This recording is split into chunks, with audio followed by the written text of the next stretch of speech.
Last week, the FBI took over the investigation into the disappearance of Crystal Rogers after human remains were found near the Nelson and Washington County line.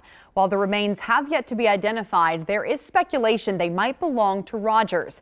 Evening Edition's Jacqueline Nye sits down with Sherry Ballard, Rogers' mother, who speaks for the first time since the FBI took over.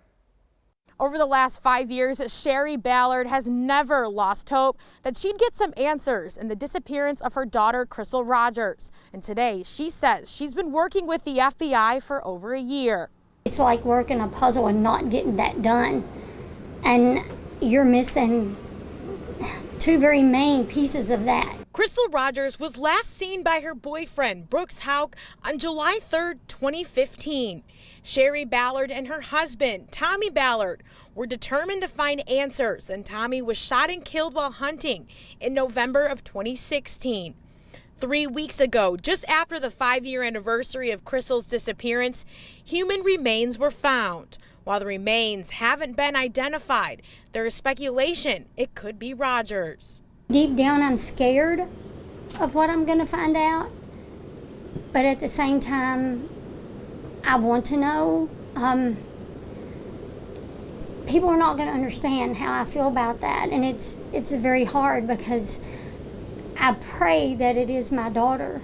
And at the same time, I turn around and I feel guilty because I prayed for that.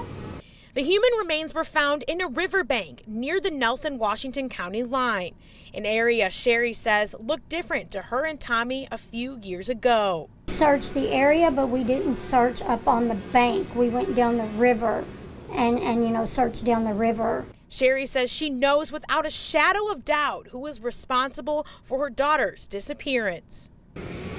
But for me to see him walking around town, I just think in the back of my mind, it's not going to be forever. So try not to focus on the now and try to focus toward what's going to happen one day. And while some days are easier than others, Sherry has never lost hope she'd get justice for her husband and her daughter. And I've never give up on that, and I'm not ever going to give up on that. So I have so many people praying,